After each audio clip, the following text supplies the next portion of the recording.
Astaghfirullah. Assalamualaikum warahmatullahi wabarakatuh.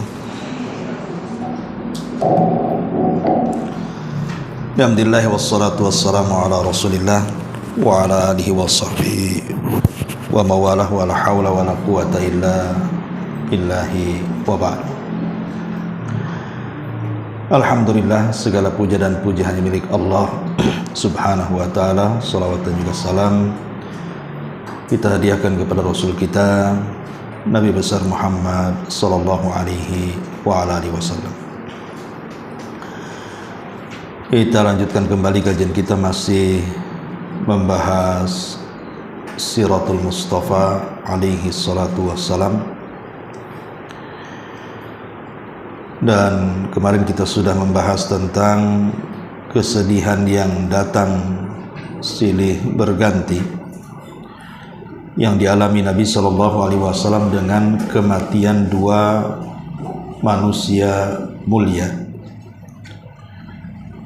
Bagi Nabi SAW, pertama Abu Talib, walaupun memang Allah takdirkan dia tidak masuk Islam, tetapi perjuangan dia dalam membela dakwah Rasul tidak diragukan lagi dan dicatat dalam sejarah.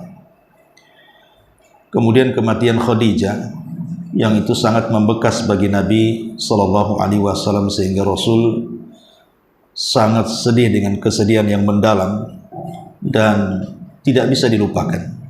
Wajar, karena memang Khadijah adalah wanita yang pertama kali beriman di saat manusia kufur, wanita yang pertama kali membenarkan di saat manusia mendustakan, wanita yang pertama kali menginfakkan hartanya di saat manusia bakhil, dan dari rahimnya lah turunan Nabi SAW dilahirkan. Kita masuk pada menikah dengan Saudah. Ma'asyiral muslimat yang dimuliakan Allah Subhanahu wa taala, kita akan mengenal sedikit tentang siapa Saudah bintu Jam'ah ini. Jadi Saudah, dia adalah Saudah bintu Jam'ah ibn Qais al-Amiriyah al-Qurashiyah, dan dia adalah istri kedua dari Nabi SAW setelah Khadijah, dan termasuk dari ummahatul mukminin, ibu-ibunya kaum mukminin, termasuk ibu kita semua. Ia adalah seorang wanita yang masuk dalam kategori as-sabiqun al-awwalun, orang-orang yang awal-awal mendapatkan hidayah Islam. Dia dilahirkan di Mekah, di keluarga Quraisy, dan dia memiliki suami namanya Sakran ibn Amr, dan Sakran ibn Amr sudah masuk Islam. Kemudian dia memiliki 5 anak, salah satunya adalah Abdullah, dan dia termasuk wanita yang hijrah 2 kali ke Habasyah bersama saudaranya namanya Malik ibn Zam'ah. Beliau juga hijrah ke Habasyah 2 kali. Tetapi Allah Subhanahu wa taala takdirkan ketika hijrah kedua kalinya, kemudian suaminya pulang, maka Allah Subhanahu wa taala takdirkan dia meninggal sebelum hijrah ke Madinah. Jadi suaminya Sakran ibn Amr meninggal sebelum ada perintah hijrah yang terakhir ke kota Madinah. Ma'asyiral muslimat yang dimuliakan Allah Azza wa Jal, adapun Saudah sendiri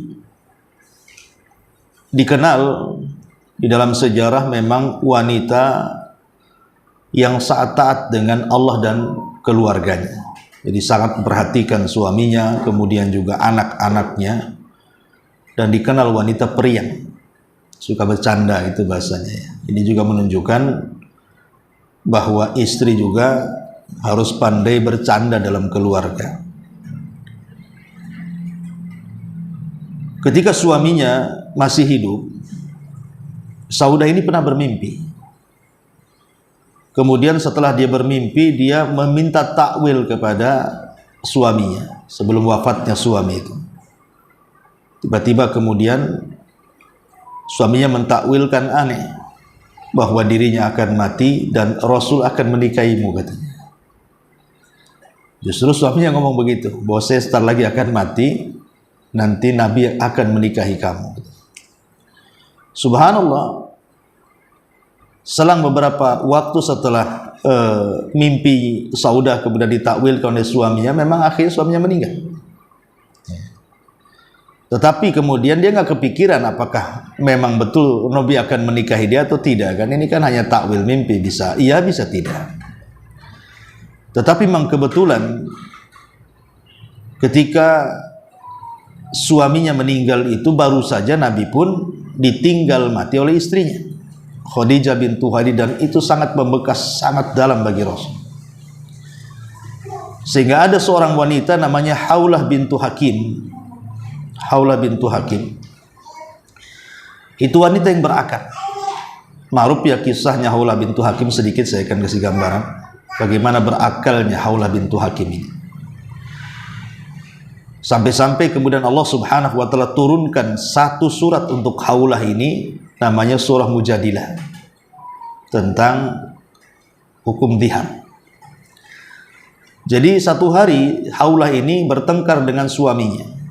Lah suaminya ini memang sedikit tidak berakal, jadi ada rada-radanya lah bahasa kitanya. Kemudian juga orangnya pemarah.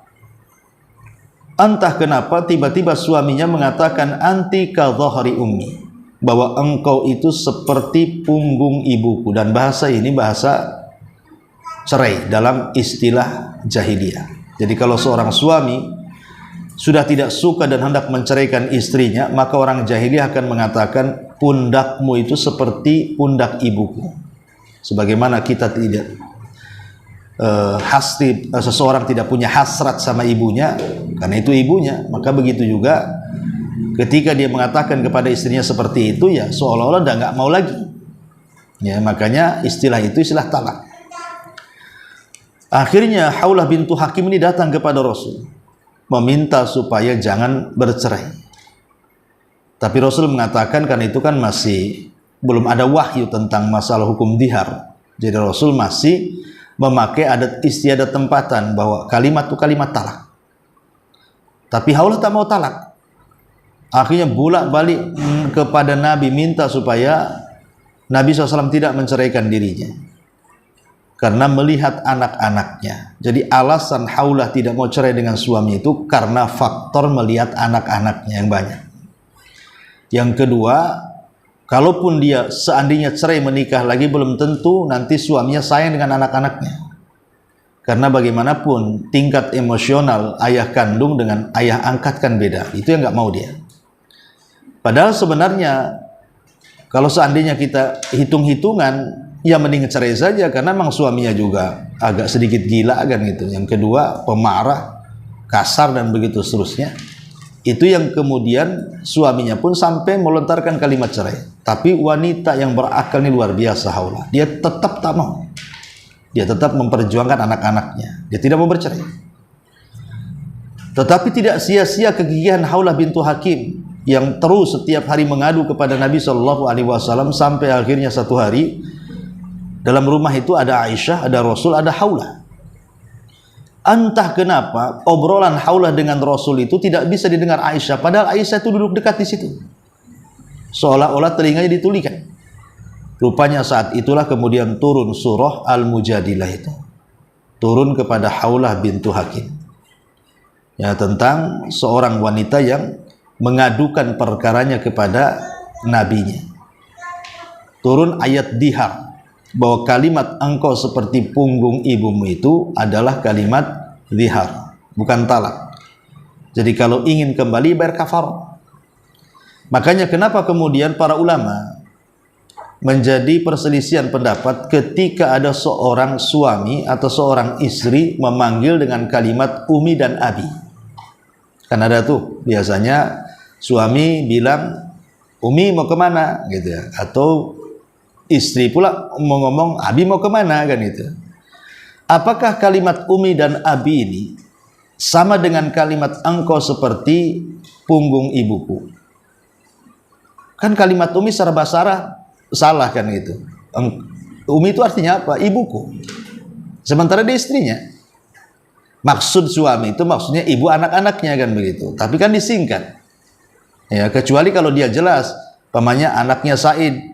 Kemudian suaminya mengatakan, Umi Said, kan jelas tuh. Memang Said anak dia kan gitu ya. Tapi kalau Umi saja, ini kan bahasa seperti ini masih kabur. Maksudnya ibuku ini siapa? Kan itu ibu anak-anak atau ibu saya sendiri gitu. Sehingga ada sebagian para ulama membenci, tidak boleh seorang istri menyebut abi kepada suami atau seorang suami menyebut umi kepada istri. Walaupun sebagian ulama mutakhirin seperti Syekh Utsaimin dan yang lainnya mengatakan dibolehkan kalau panggilan itu maksudnya tidak bermaksud zihar. Hanya bermaksud itu kalimat sayangnya seorang istri atau suami. Ya, kalimat romantis lah bahasanya. Jadi tidak bermaksud menyamakan dia dengan ibunya atau tidak bermaksud menyamakan suami dengan bapaknya gitu maksudnya. Ya ini hanya kalimat-kalimat romantis dalam rumah saja. Nah, itu dibolehkan. Tetapi walaupun demikian, sebagian orang mengatakan sebaiknya pilih kalimat yang lain gitu ya. Tapi secara hukum kalau tidak ada niat dihar ya tidak. Nah, kalau hanya kalimat sayang saja, tapi kalau menggunakan bahasa lain itu lebih baik lagi supaya tidak tersamarkan antara sayang dengan kalimat dihar. Nah, itulah fatwa-fatwa ulama sampai mengatakan seperti itu. Kan banyak lah. Ibu bilang sama suami kan macam-macam, bisa apa, my husband atau apa gitu. Pakai bahasa Inggris. Ya. Istilahnya kalau dua syarat terpenuhi maka bukan dihar. Satu, niat bukan dihar. Yang kedua itu karena hanya lontaran kalimat cinta saja. Maka kalau tidak ada dua syarat ini maka masuk dalam kategori dihar itu. Masuk dalam ayat Mujadilah, surah Mujadilah. Intinya bahwa Khawlah bintu Hakim ini ya wanita berakal. Akhirnya turun ayat ini, kemudian suaminya bayar kafarah, akhirnya balik lagi sampai meninggal suaminya lebih dahulu dibandingkan Khawlah bintu Hakim. Lah Khawlah bintu Hakim ini paling memperhatikan kehidupan Nabi. Pokoknya Khawlah itu tidak mau Nabi itu sedih. Sehingga dia terus menghibur Nabi SAW saat meninggalnya Khadijah itu. Dan ini amalan yang paling baik kan Bu. Ibu menghibur orang itu amalan yang paling baik dalam Islam. Yang disebut dengan jabrul khawatir namanya. Menghibur hati yang sedang patah, yang sedang pecah. Itu amalan tertinggi dalam Islam. Karena Rasul yang mengatakan ketika ditanya, ya Rasul, amalan apa yang paling dicintai Allah? Maka Rasul mengatakan, sururun tudkhiluhu ala qalbi muslim. Kebahagiaan yang kau masukkan ke hati seorang muslim. Itu amalan yang paling dicintai Allah.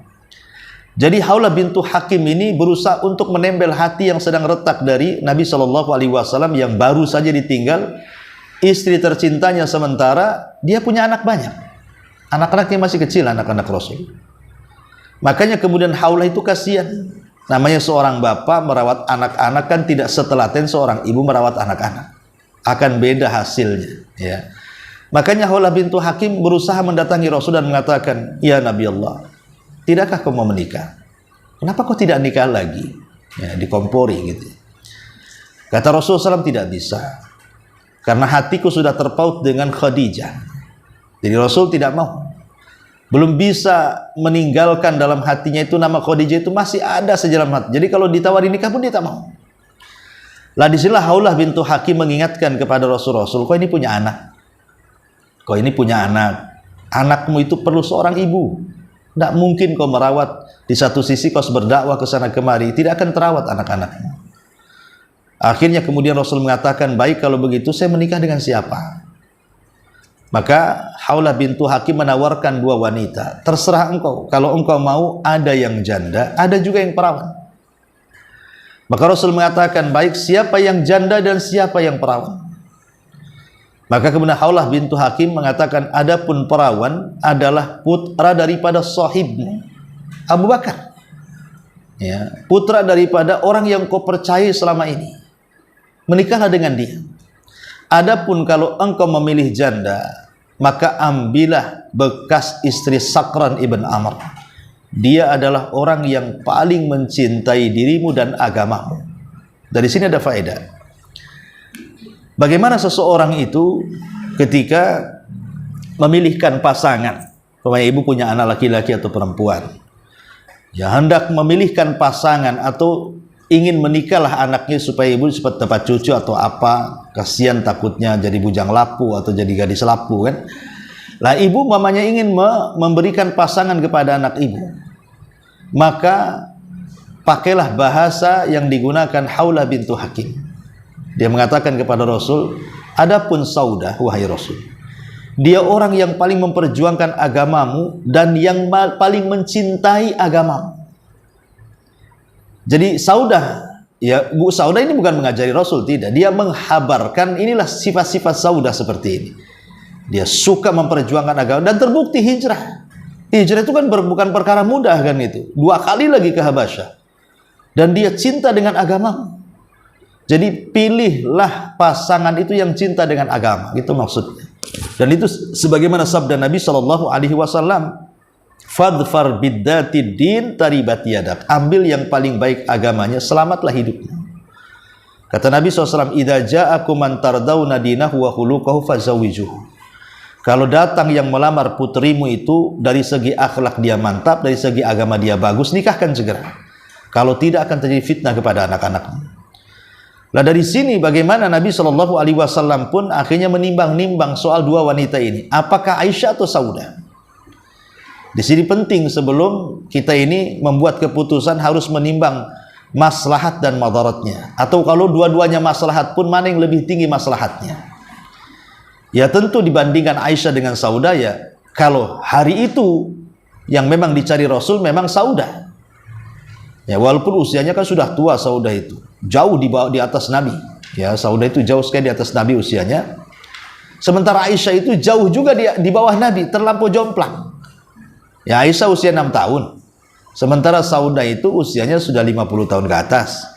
Sudah tua ya, sudah ya bahasa kita sudah sepuh.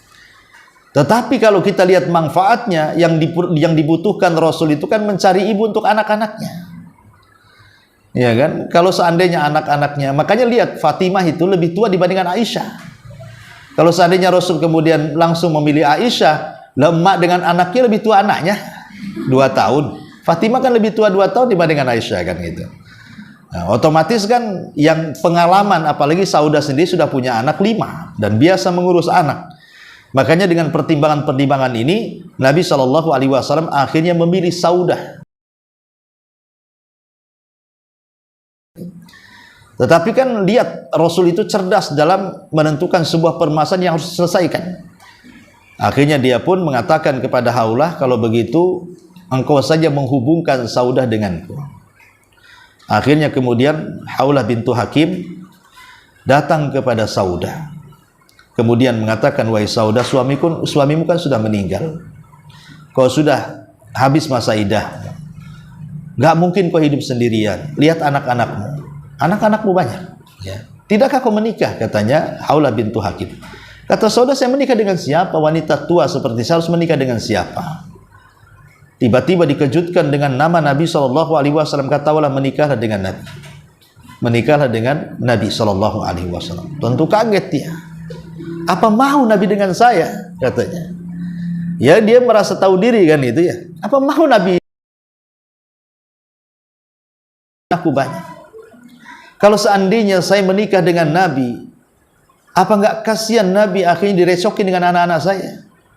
Dengan permintaannya, dengan pertengkarannya, dengan cerewetnya, dengan macam-macamnya. Saya kasihan dengan Nabi. Awalnya Saudah itu menolak, bukan tak mau menikah dengan Nabi, tidak. Justru itu yang diinginkan dia. Karena pernah dimimpikan dan ditakwilkan suaminya kan itu. Tapi dia masih mempertimbangkan, dia takut kalau menikah dengan Rasul, anak-anaknya itu mengganggu Nabi, itu masalahnya. Makanya ketika kemudian Haulah memastikan bahwa Nabi tidak seperti itu, berjumpalah langsung dengan dia. Akhirnya berjumpa dengan Nabi Shallallahu Alaihi Wasallam, kemudian terjadilah dialog. Itu juga yang menjadi penghalang Saudah dan mengatakan, ya Rasulullah, kau lihat anak-anakku banyak, aku takut anak-anakku mengganggu dirimu. Kata Rasul, hanya itu alasanmu? Ya, kata Saudah, ya, hanya itu alasanku. Maka Rasul mengatakan, anak-anakmu adalah anak-anak. Selesai. Ya. Bagaimana Nabi Shallallahu Alaihi Wasallam kemudian memberikan keyakinan kepada Saudah bintu Jam'ah bahwa Nabi bukan hanya sekedar menikahi Saudah, tetapi juga ingin merawat anak-anak yatim yang ada di pangkuannya. Jadi luar biasa, ini akhlak. Ya.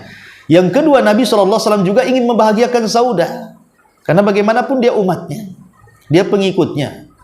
Dan Saudah baru saja ditinggal mati suaminya, dia pun lagi sedih. Kemudian dalam kondisi dia miskin, dia mikirkan bagaimana pendidikan dan juga anak-anaknya makan dan begitu seterusnya. Tentu seorang wanita yang memiliki anak banyak, sementara kondisi miskin kan akan sulit mempertahankan agama. Dikhawatirkan nanti dia dapat pekerjaan bersama orang musyrik, kan bisa saja ketarik lagi akhirnya. Jadi Nabi SAW ingin menyelamatkan agama Saudah, sekaligus juga ingin jabrul khawatir tadi. Sebagaimana kemudian Haulah bintu Hakim ingin membahagiakan Rasul, sekarang Rasul ingin membahagiakan umatnya, ingin membahagiakan Saudah. Karena kalau seandainya tidak dinikahi, terancam agamanya masalahnya. Maka Nabi SAW akhirnya menetapkan sikap untuk menikahi Saudah, karena ingin membahagiakan satu sisi karena baru meninggal suaminya, yang kedua juga ingin menyelamatkan agamanya. Dan ini lihat bagaimana Barat harus tahu bahwa Nabi SAW ketika berpoligami dengan banyak wanita itu bukan karena hasrat sebuah syahwat, tidak. Karena kebanyakan istri-istri Rasul itu rata-rata usianya sudah tua. Yang gadis sama Aisyah saja kan gitu. Semuanya janda dan sudah tua. Karena Rasul ketika menikah itu macam-macam tujuannya, ada untuk supaya mengislah banyak kabilah, dengan sebab menikahi salah satu anak kabilah akhirnya satu kabilah masuk Islam. Jadi ada unsur politik juga, siasa Islamiyah. Ya, gara-gara menikahi seorang wanita akhirnya satu kabilah masuk Islam. Karena kan memang di zaman itu kan fanatik kabilah luar biasa. Tapi bagaimana di sini Nabi SAW walaupun dia masih belum Khadijah, dan ini bentuk bagaimana sayangnya cintanya Rasul kepada Khadijah, yang harus dipahami oleh ibu-ibu yang suka nonton drakor. Nonton drakor di YouTube itu. Kadang-kadang ada orang yang kemudian dipertontonkan dengan sinetron-sinetron Korea atau sinetron yang lainnya, yang kadang-kadang bersambung dari satu sinetron ke sinetron yang lainnya. Terkadang satu hari dia bisa menangis, bisa tertawa, bisa sedih karena nonton itu. Ya, iya, memang dipertontonkan bagaimana percintaan suami istri dalam sinetron itu yang luar biasa. Itu kan dusta saja. Ya namanya sinetron itu kan hanya disetting oleh sutradara, tidak beneran sebenarnya. Kenapa itu pula yang jadi rujukan? Akhirnya banyak kemudian yang terpengaruh gara-gara nengok sinetron. Nengok sinetron drakor, gara-gara ini aja terpengaruh semua orang. Kenapa kita tidak melihat sirah Nabi? Kalau ingin supaya rumah tangga kita harmonis, rumah kita baik, sirah Nabi lo tidak akan kehabisan soal romantisme dalam keluarga itu. Kenapa beralih kepada sinetron? Itu yang kemudian bingung itu kita ini. Makanya lihat rumah tangga jadi kacau. Karena apa? Ya namanya sinetron itu ujung-ujungnya juga, kalau saya dulu masih kecil-kecil lihat sinetron itu, rata-rata kehidupan orang-orang kaya yang diceritakan. Jarang orang sinetron itu di desa-desa syutingnya itu. Rata-rata pakai mobil bagus, rumahnya bagus. Lah yang nonton orang kere, orang miskin. Akhirnya akan mikir dia, aduh kapan saya punya kayak dia. Nggak bisa. Tengok istrinya di sinetron Putri, tengok istri yang kanannya hitam sekali. Akhirnya kan begitu juga istri juga sama. Kok tampan-tampan di sinetron, tengok suaminya pula jelek-jelek kan itu. Terpengaruh nanti. Ya, karena akhirnya dorongan rumah tangga itu bahagia kalau ada harta, bahagia kalau ada dunia, bahagia kalau ada ini, ada itu. Tetapi kalau kita melihat bagaimana kehidupan Rasul, bukan itu yang mengundang kebahagiaan. Itulah makanya salah kaprahnya ketika menonton itu menjadi tuntunan. Lah ini kalau yang seperti ini akan menjauhkan dari suri toladan Rasul dalam keluarga. Lihat Nabi SAW saking cintanya. Kalau cerita cinta, Rasulullah yang paling cinta dengan istrinya. Ya, itulah gambaran romantisme dalam keluarga ya Nabi dengan Khadijah itu. Kalau ingin dicontoh. Ya, jadi Rasul tuh walaupun dia belum bisa berusaha untuk menghilangkan Khadijah di hatinya tuh, tapi dia melihat maslahat ke depan, lihat anak-anaknya, maslahat umat ada jauh lebih besar, sehingga dia tidak pedulikan dengan Saudah, walaupun Saudah ini lebih tua usianya, bahkan dia ya maksudnya wanita berkulit hitam ya, dan tidak cantik begitu artinya, tapi Rasulullah SAW tidak ke sana. Dia seorang nabi, dia harus mengayomi umatnya. Dan ini juga bantahan kepada orang barat yang saya katakan tadi, bahwa Rasul menikah banyak itu karena faktor syahwat. Kata siapa? Kalau Rasul mau ngapain dengan Saudah, kenapa nggak dengan Aisyah saja? Ma'asyiral muslimat yang dimuliakan Allah Subhanahu wa taala. Nah, ketika kemudian Saudah sudah mau ya, karena Rasul sudah mengatakan seperti itu, maka kemudian beda dengan gadis. Kalau gadis, tanda izinnya dengan diamnya. Berarti kalau diam suka, kalau tidak suka gadis pasti ngomong. Kalau janda itu jangan cerita, dia ngomong sendiri dia. Nggak dibilangi aja udah ngomong kalau janda itu. Maka janda itu dia kembali kepada dirinya, menolak dan tidaknya kembali kepada dirinya. Karena dia sudah pengalaman, sehingga dia tidak perlu lagi harus izin dari orang tuanya. Cukup dia memberitahu orang tuanya bahwa saya mau menikah dengan si A. Tapi kalau gadis tidak, kata orang tuanya jangan-jangan. Ya, karena kalau sudah janda ini maslahat bagi diri dan anak-anaknya lebih tahu dibandingkan gadis kepada dirinya. Seorang janda ketika memilih suami kan dia lebih paham untuk dirinya, bukan orang tuanya lagi. Macam mana untuk anak-anaknya, untuk ekonominya dia paham kan itu. Tapi kalau gadis kan nggak paham, punya pengalaman, makanya izinnya sama orang tuanya. Kalau janda dikembalikan kepada dirinya. Makanya akhirnya kemudian dia minta kepada ayahnya. Subhanallah, kata ayahnya, kuf'un karim gitu. Kau akan menikah dengan Muhammad, kuf'un karim. Itu sesuatu yang imbang. Ya, dari sini Syekh bin Baz rahimahullah taala mengatakan bahwa carilah pasangan itu yang sekufu. Sekufu itu maksudnya seimbang, sebanding, baik hartanya, baik sukunya, baik pendidikannya. Jangan kalau bisa itu jangan yang jomplang terlalu jauh gitu. Umpamanya ibu sekolah S3, suami pula lulusan SD sama S-nya gitu. Yang satunya SD, yang satunya S3. Nanti suaminya dikibuli sama istrinya. Atau sebaliknya. Ya, jadi sekufu itu memang bukan syarat harus sekufu. Tetapi kemaslahatan itu ada di sekufu. Sekufu itu sebanding, seimbang.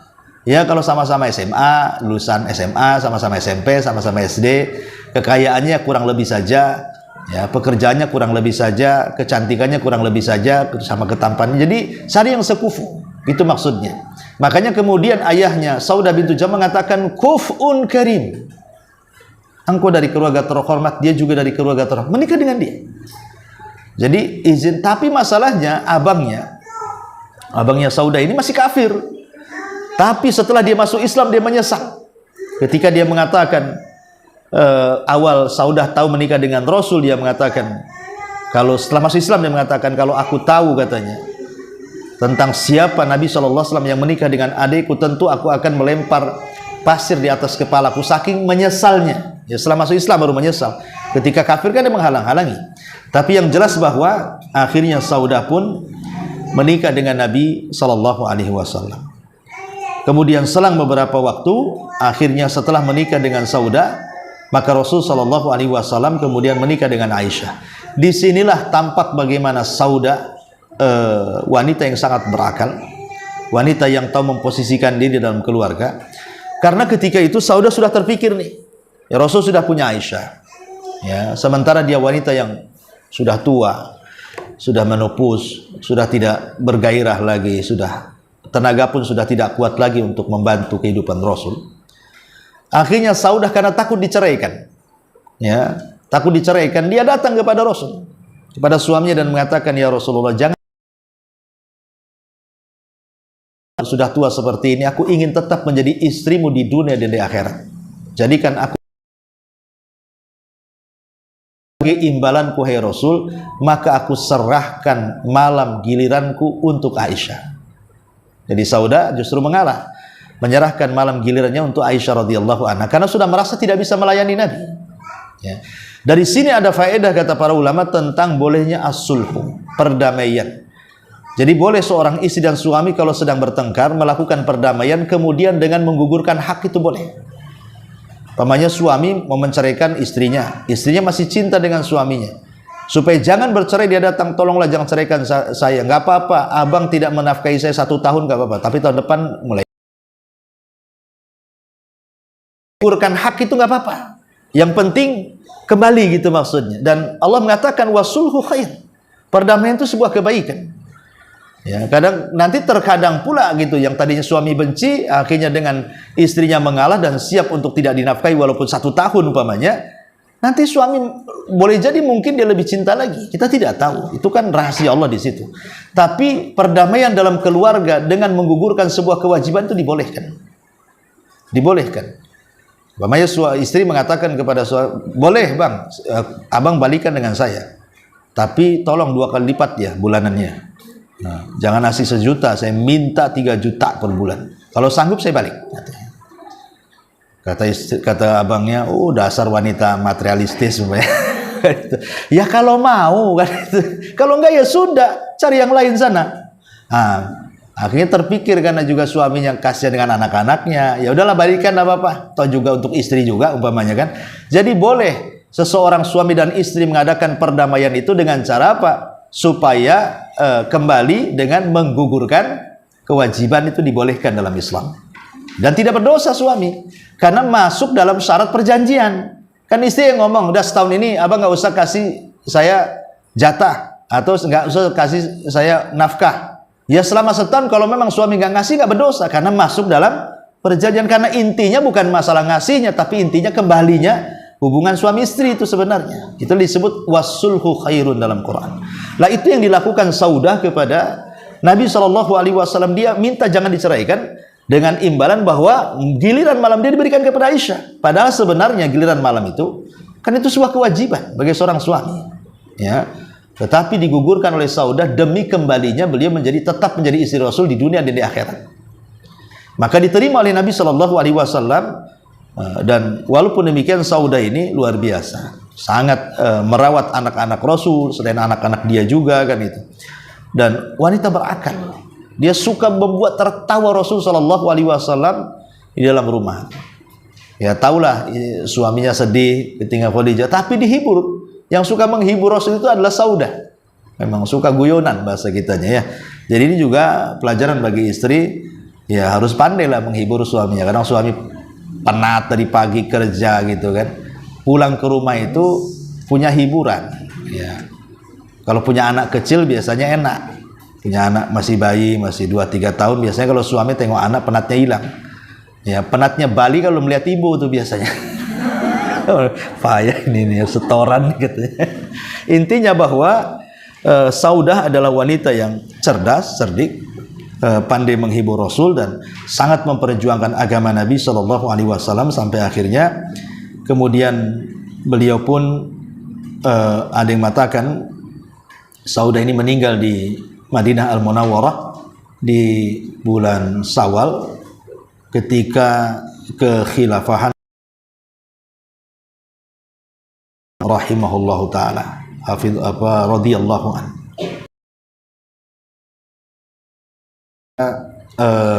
Biografi dari Saudah bintu Jam'ah. Adapun akhlak-akhlak Saudah dijelaskan. Jadi di antara akhlak Saudah dijelaskan oleh beberapa ulama sejarah. Amma as-Saudatu, maksudnya Saudah bintu Jam'ah, bi annaha jumi'at malamih azimatun wa malamiha azimatan wa hisalan thayyibatan. Jadi terkumpul pada sifat-sifat Saudah ini memang perkara-perkara yang sangat agung, akhlak-akhlak yang baik. Kana minha annaha kanat mu'ta'atun tukthiru minas sadaqah. Jadi Saudah itu wanita yang suka bersedekah. Jadi terkenal wanita yang suka bersedekah. Dan itu terbukti saat kekhilafan Umar bin Khattab radhiyallahu anhu. Jadi Umar itu mengutus kepada Saudah seseorang untuk membawa uang dirham yang cukup banyak sekali.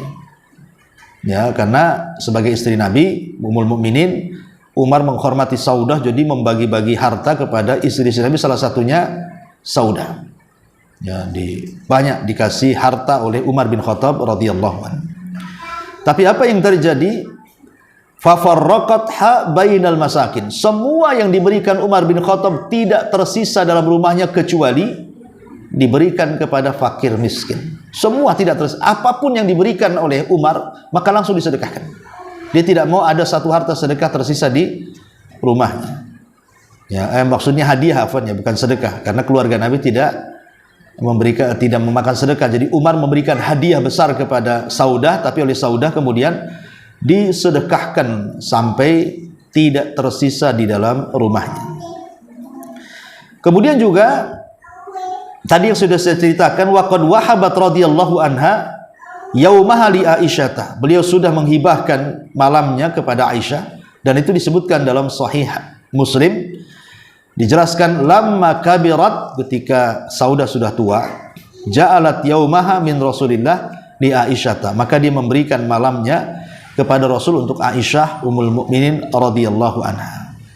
Maka Aisyah dari semua istri-istrinya dia punya 2 malam, kalau istrinya hanya 1 malam saja. Dan itu kebaikan Saudah kepada Aisyah, dan juga ingin membahagiakan Nabi SAW, karena Saudah tahu bahwa tidak ada satupun istri yang paling dicintai Rasul setelah Khadijah, Aisyah. Ingat, ini masalah cinta ya, bukan masalah keadilan. Cinta ini urusan hati, tidak bisa adil.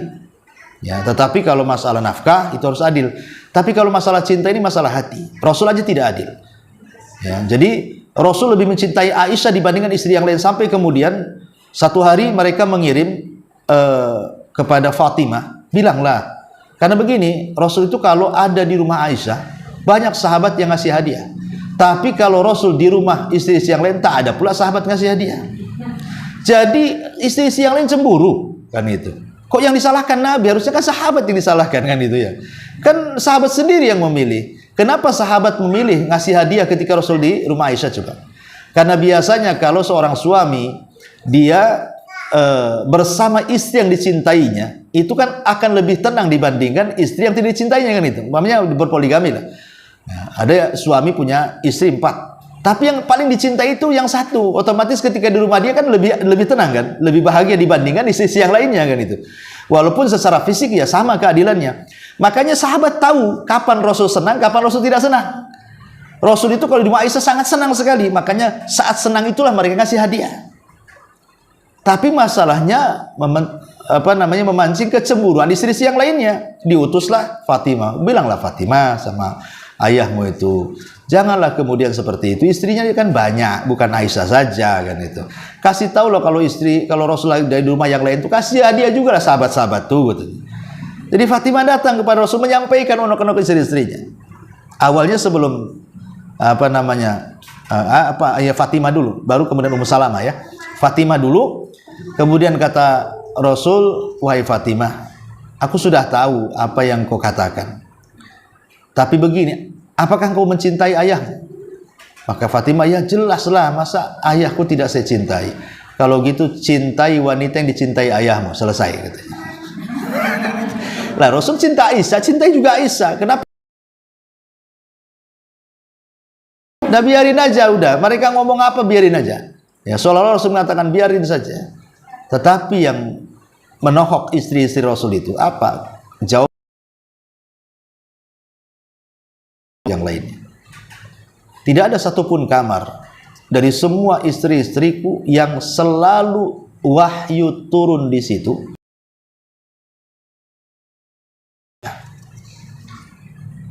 Mau dia apa lagi? Ya. Itu masalahnya Rasul suka di kamar Aisyah. Karena di situ suka dapat wahyu. Jibril turun di situ.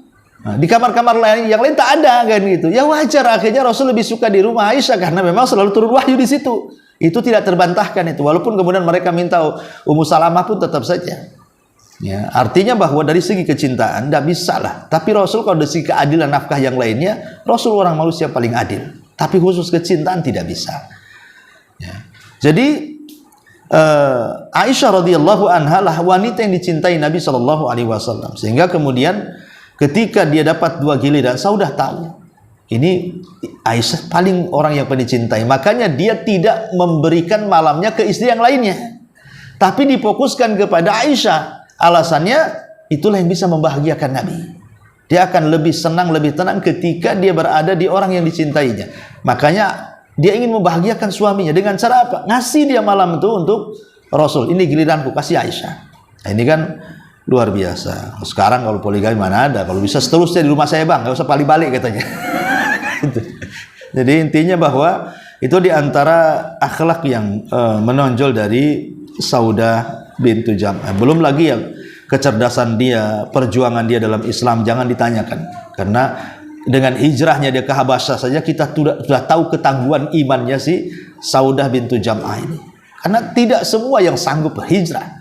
Sampai ketika hijrah ke Madinah sudah jelas dapat tempat yang nyaman saja, ada juga sahabat-sahabat yang tidak mau hijrah. Karena masih mikirkan rumahnya, anaknya, bisnisnya, kendaraannya dan macam-macamnya. Sampai turun ayat teguran kepada mereka.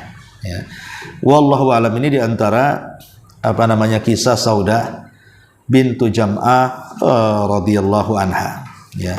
Adapun kemudian di sini ada bab tentang faktor pendorong kesabaran, ketegaran kaum muslimin.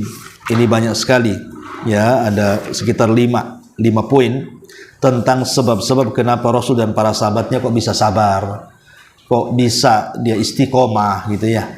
Apa rahasia mereka itu sampai akhirnya Islam dihantarkan oleh mereka kepada kejayaannya di kota Madinah dan bahkan akhirnya berbalik menyerang Mekah, kemudian tersebar ke seantero dunia. Itu bekas pengaruh daripada sabar dan juga istiqomah. Lalu apa penyebabnya? Ini ada sekitar 5 poin, ya cukup panjang lah.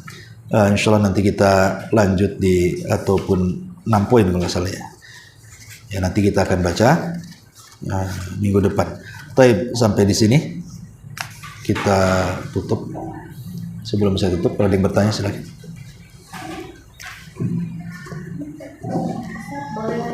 Iya. Laki-laki itu apa dia sampai bisa mencari nafkahnya sendiri baru boleh dinikahkan atau? Iya, mau anak laki-laki mau anak perempuan memberikan nafkah kepada mereka itu sampai mereka menikah, sampai bisa mencari uang sendiri. Ya, tapi kadang juga ada di zaman sekarang sih nggak kayak dulu ya. Kalau zaman dulu kan anak-anak seusia-usia belasan tahun udah mandiri, udah bekerja. Tapi zaman sekarang ini banyak juga yang sudah kuliah, sudah nikah pun masih nggak mandiri, masih meminta sama orang tua. Kewajiban lagi kalau sudah menikah, tapi menjadi sunnah, ya menjadi ya kebaikan kita aja nolong anak-anak kita. Tapi kalau anak itu belum menikah dan mereka juga mampu mencari pekerjaan, maka itu masih kewajiban orang tua. Orang tua masih wajib menafkahi mereka. Tapi kalau sudah menikah berarti kan dia perlu bertanggung jawab. Bertanggung jawab dengan istrinya, dia harus cari kerja. Jadi kalau orang tua membantu hanya sekedar membantu, nggak bisa maksa. Ya. Jadi itu mana yang kewajiban, mana yang bukan kewajiban. Seperti itu. Seperti mamanya kurban. Memang anak ini udah cari kerja, dia ingin korban sendiri, maka orang tua harus bangga. Gak usah dikorbankan lagi sama orang tua. Nah, ataupun ketika zakat fitrah, anak ini sudah kerja, punya uang, ingin zakat sendiri, nggak apa-apa, izinkan. Karena kalau tidak diizinkan kan nggak bisa. Kalau itu masih kewajiban orang tuanya, ngasih akikah, zakat fitrah, kan itu kan kewajiban orang tuanya. Tapi kalau anaknya kemudian minta izin sama orang tuanya, biarlah kan dulu bapak nggak ngakikahi saya mau kakai sendiri, saya sudah sanggup. Alhamdulillah, orang tua mengizinkan. Jangan nggak mampu nggak mengizinkan pula, kan itu. Kalau nggak mampu izinkan saja, artinya kan anaknya sudah dewasa, sudah bisa mencari pekerjaan sendiri dan bisa menghidupi dirinya sendiri. Tapi kalau sudah nikah itu terputus. Kenapa terputus? Karena tidak boleh ikut campur di situ seorang orang tua kepada kehidupan anaknya. Tidak boleh ikut campur, kecuali diminta dan kecuali melihat kemungkaran. Baru orang tua tanpa diminta pun tetap harus ikut campur. Kalau melihat kemungkaran, umpamanya anak ibu udah nikah tak sholat, ibu ikut masuk di situ. Kasih tahu, walaupun nggak diminta istrinya tolong nasihati suami saya, itu karena anak ibu langsung masuk aja, sholatlah, kau sudah kawin, nah, umpamanya kan. Kalau lihat kemungkaran tetap harus ikut campur. Tapi kalau sudah urusan interan mereka ya tidak bisa. Masalah belanja nggak bisa diatur, masalah ranjang, masalah dapur, masalah apa itu sudah lain sendiri, itu sudah hak mereka, sudah punya sendiri kelolaan. Tapi kalau hanya mencegah kemungkaran dalam keluarga, maka orang tua masih ada kewajiban mengkontrol anaknya walaupun sudah menikah. Seperti dalilnya seperti kisah Ibrahim. Ibrahim masih memantau anaknya, padahal Ismail sudah menikah tuh. Tapi masih memantau istri yang dinikahi Ismail tuh. Ketika melihat akhlaknya nggak bagus dari istri pertama Ismail, maka Ibrahim meminta Ismail menceraikannya. Ceraikan istrimu itu tuh nggak bagus itu. Akhirnya diceraikan sama Ismail. Baru menikah dengan yang kedua, itulah dapat wanita solehah, turunannya sampailah kepada Nabi. Nah, jadi kalau demi kebaikan anak-anaknya, maka boleh orang tua intervensi kepada anak itu. Kalau itu tujuannya kebaikan. Tetapi kadang yang dianggap baik orang tua tidak baik pula dianggap anak-anak, makanya jangan terlalu masuk. Orang tua itu memang maunya baik, tapi pandangan anak berbeda lagi, akhirnya jadi musuhan. Nah, ini nggak boleh kalau udah sampai begitu. Dan itu yang banyak di masyarakat, terutama orang-orang yang baru menikah biasanya. Ya, kalau sudah lama nikah kayak ibu-ibu ini udah lama. Ya, biasanya udah tahu lah, tapi kalau baru-baru sebulan 2 bulan tuh banyak konflik itu. Kadang-kadang nggak tahu hak dan kewajiban. Kadang-kadang kabur pula dia pulang.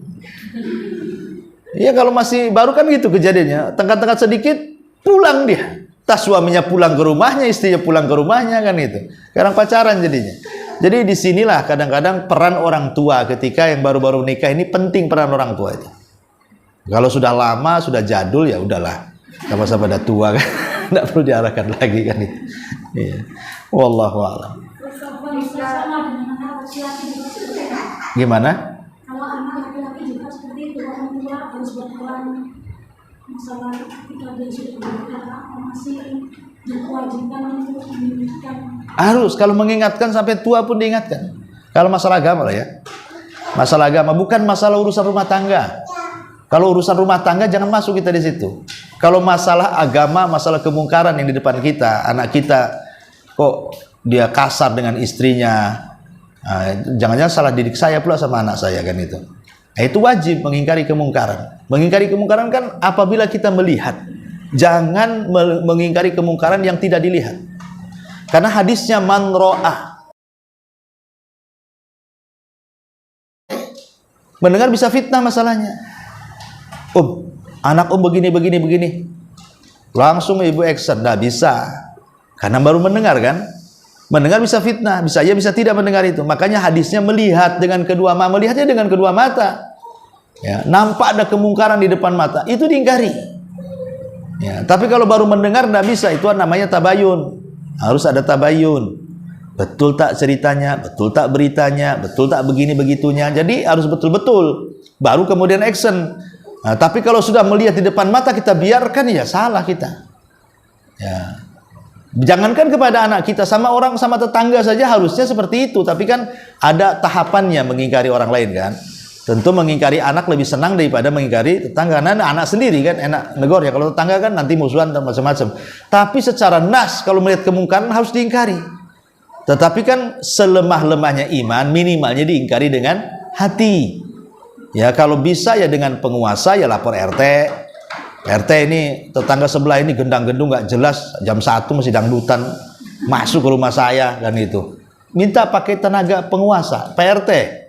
Nah, rupanya itu rumah RT-nya yang gitu itu, RW. Ya, rupanya kerjasama dengan RW-nya, lurah. Rupanya dananya dari lurah, naik lagi ke camat. Ya, rupanya camat yang minta seperti itu karena lagi kampanye. Naik lagi ke atas. Ya, jadi makin ke atas. Ya, itu kalau bisa dengan penguasa. Oh, enggak bisa dengan penguasa. Coba dengan nasihat yang baik. Oh, enggak mempan Ustaz. Ya udah dengan hati. Dengan apa lagi kan itu. Nah, dan kita kan melihat maslahat mafsadah. Nanti saya kalau lapor RT ketahuan saya melapor, habis nih saya nih. Kata jadilah. Nanti saya kalau ngomong langsung siapa saya? Nanti saya pula dimarah-marahin, dimaki-maki. Ah, ya sudahlah kalau sudah tidak bisa keduanya, doakan saja. Ya terkadang walaupun itu selemah-lemah iman, terkadang doa itu bisa melesat masuk pula ke rumah dia, nanti sadar juga kan. Ya, kalau tidak sadar ya memang sudah takdirnya. Tapi kan minimalnya ada pengingkaran. Ya, tapi kalau sama anak sendiri, insya Allah kan orang tua sama anak lebih paham karakternya dari kecil kan. Apalagi ibu lah lebih paham lagi sama anaknya dibandingkan bapak. Maka harus tetap kalau masalah agama itu diperhatikan. Tapi bukan masalah keluarga dia. Jangan ditanya kalau masalah keluarga dia. Nak, kau makan apa? Kau diberi berapa sama suamimu? Nggak boleh ditanya, Bu. Anak ibu perempuan ketika rumah ditanya interogasi. Berapa kasih suami per bulan? Nggak usah. Ya, nggak usah ditanya. Itu intern dia, biarkan. Nanti karena kadang-kadang kalau anak nggak bagus, anaknya pula cerita. Ya, dibanding-bandingkan dulu ibu waktu nikah bapak kasih berapa? Kacau kan? Ya.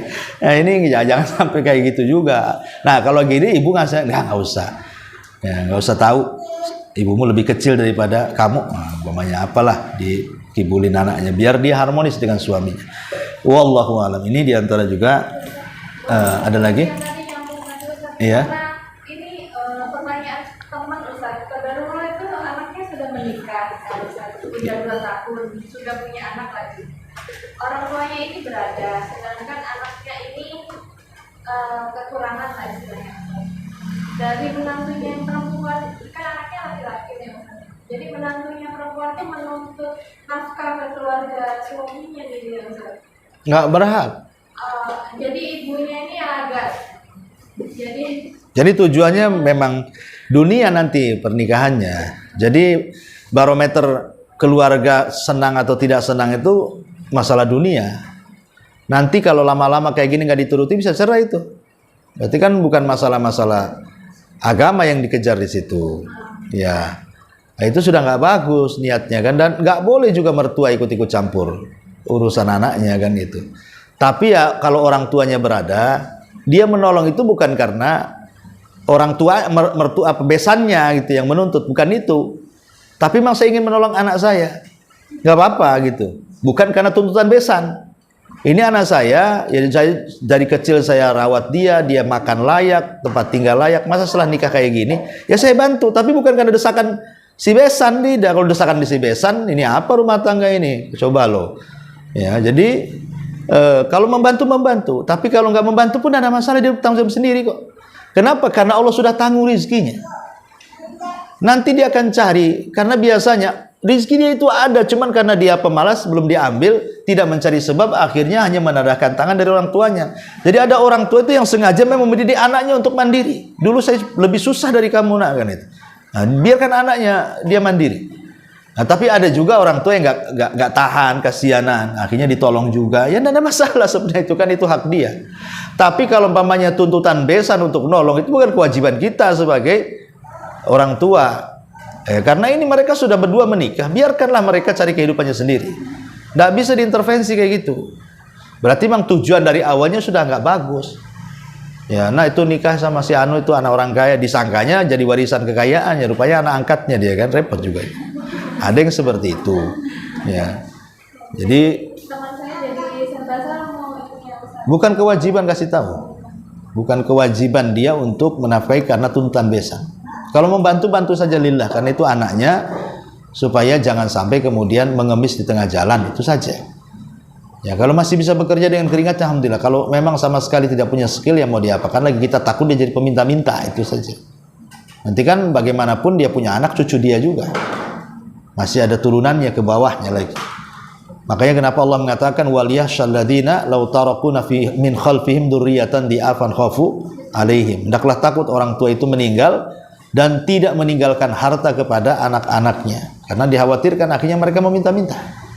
Makanya kenapa wasiat itu hanya dibatasi 1/3, tidak boleh lebih daripada harta waris. Harta waris tetap harus 2/3.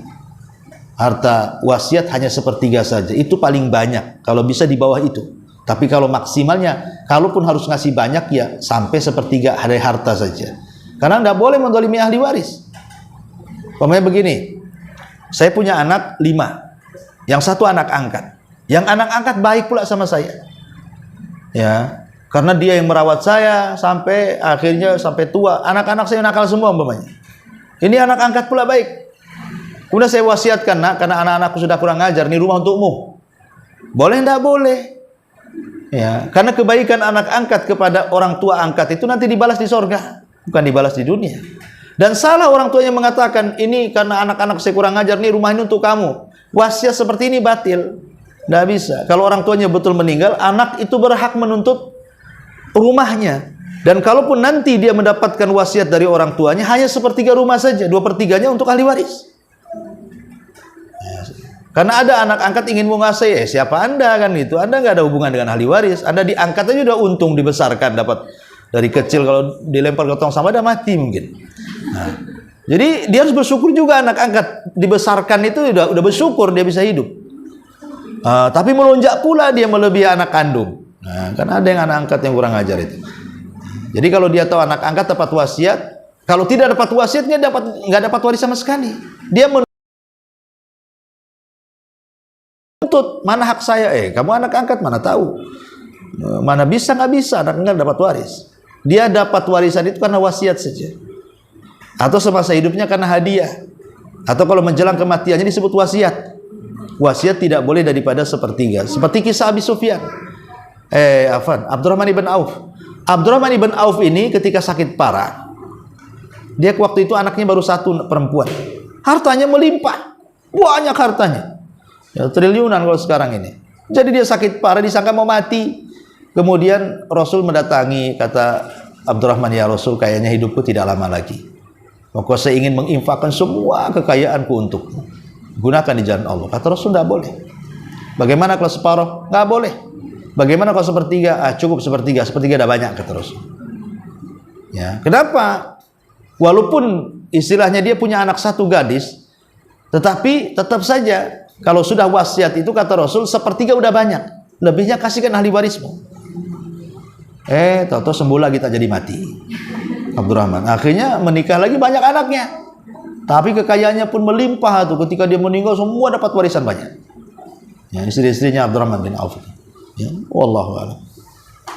Ya. Wallahu a'lam, Bu. Saya kira ini yang bisa